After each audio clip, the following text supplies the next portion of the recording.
प्रदेश के सभी नौजवान साथियों को जय हिंद। आज पुनः देव दीपावली की आप सभी को ढेर सारी शुभकामनाएं। आज मैं आप सबको पुनः अवगत कराना चाहता हूं।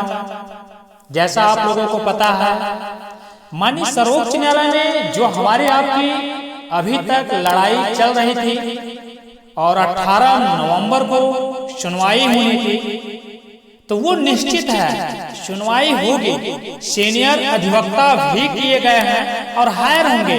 कहीं से कोई किसी भी प्रकार की समस्या नहीं आएगी। देखिए, कुछ अपने हाथ में होता है और कुछ ऊपर वाले के हाथ में। लेकिन हमारा आपका जो प्रयास है, संघर्ष समिति का जो अभी तक का प्रयास है, वो सबसे बेहतर है। अब बात आती है, जितने भी भाई हमारे सहयोग किए थे, जिनकी भी फाइल हमारे पास आई थी, हमने समिति में देखा बहुत सारे लोग कह रहे हैं आइए पे थोड़ा डलवाई जा रही है, कोई कह रहा है रीट नंबर नहीं आया है। आखिर तरह तरह की अफवाहें ग्रुप में चलती हैं। क्या हर बात का जवाब देना उचित है? आप स्वतंत्र हैं, जिसको जो कुछ भी कहना है कह ले। 370 लोगों का है, हो सकता है कल ही आपको मिल जाएगा, कल नहीं मिला तो परसों। आप सभी को 370 लोगों का डिटेल्स, केस डायरी नंबर, सारी चीजें आपको मिल जाएंगी।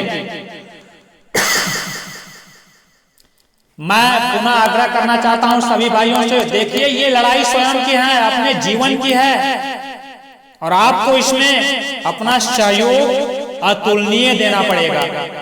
यहाँ हमने देखा है कि बहुत सारे लोग कह देते हैं कि आप पैसा मत दीजिएगा, आप सपोर्ट मत करिएगा, आप हमारे कैंडिडेट हैं। अरे मैं पूछना चाहता हूं कि जो मना करते हैं, क्या वो कैंडिडेट नहीं है या वो खुदा है?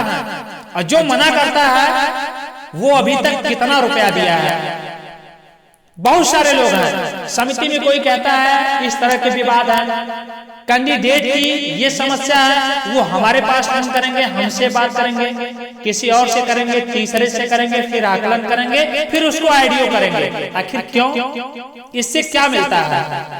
अरे आप समझदार हैं, आप अपने घर से पैसा दिए, अपना डॉक्यूमेंट दिए, अपने रेट कनेक्ट करवा दिए। क्या रेट कनेक्ट करवाने से सिर्फ नौकरी मिल जाएगी? अगर यहीं से मिल जाए तो बताओ।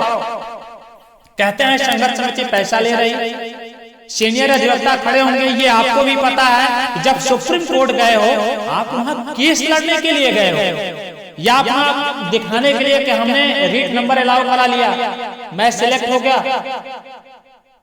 जब आपको पता है कि समिति में कम लोग हैं, सिलेक्टेड लोग हैं, तो आपको इतना तो जरूर पता है कि जब लड़ाई कम लोगों की है तो आपको ही लड़ना होगा।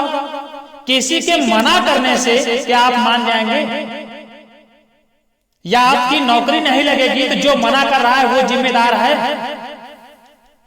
आपके घर का खर्चा चलाने के लिए क्या वो जिम्मेदार है जो उसकी बातों में आप लोग आते हो? अरे मैंने फाइल ली है, मैंने संघर्ष समिति की जिम्मेदारी ली है। जब मैं 30,000 लोगों को नौकरी दिलवा सकता हूं अपने जान की बाजी लगाकर, क्या मैं इतने लोगों के लिए बेहतर प्रयास नहीं कर सकता? तो आप धैर्य बना के रखिएगा।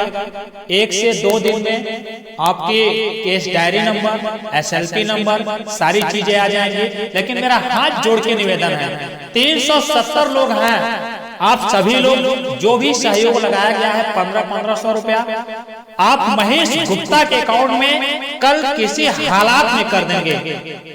देखिए, दर्द मुझे भी है कि आपका पैसा लग रहा है,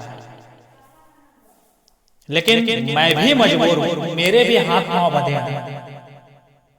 बूंद बूंद से घड़ा भरता है। कोई भी कह देता है कि संघर्ष समिति के सदस्य अपने अकाउंट में पैसा मंगा रहे हैं। अरे वो मंगा रहे हैं, ठीक है, आप तो समझदार हैं, आप उनके अकाउंट में क्यों डाल रहे हैं?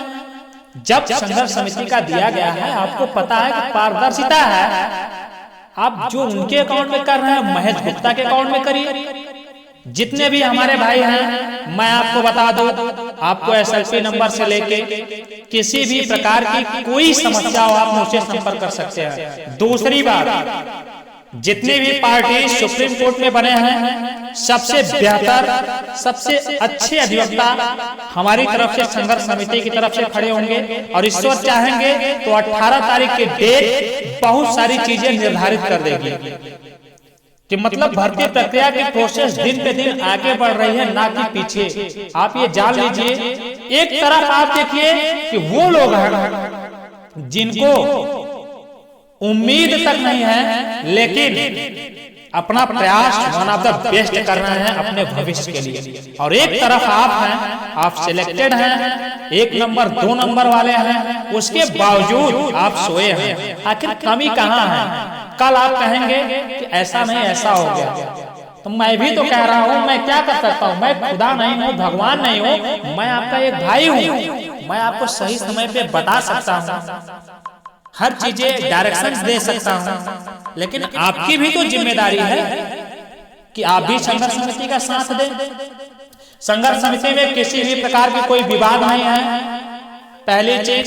और दूसरी चीज, जिनको लगता है कि विवाद है वो अपनी समस्या को स्वयं अपने तक सीमित रखिए, और जिनको संघर्ष समिति में काम नहीं करना है वो बाहर हो जाए, प्यार से बाहर हो जाए।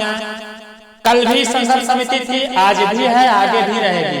किसी के जाने और आने से कोई फर्क नहीं पड़ता। भारत के प्रधानमंत्री थे पंडित जवाहरलाल नेहरू, आज इस दुनिया में नहीं है, लेकिन तब भी देश चल रहा है। तो ये एक चीज याद रखिएगा, जिनको घमंड होगा कि मैं चला जाऊंगा तो कुछ हो जाएगा, ऐसा संभव नहीं है। और मैं दोस्तों आप लोगों के साथ हूँ। मैं इतनी ईमानदारी से कह रहा हूँ कि अगर कहीं से भी प्रयास में कमी रह जाएगी तो आप जो कहेंगे मैं वो करने के लिए तैयार हूँ, बशर्ते आप सभी भाई कल अपना सहयोग अवश्य दे देंगे, जिससे कि 18 तारीख को अच्छे से बहस हो जाए। धन्यवाद। जय हिंद, जय भारत।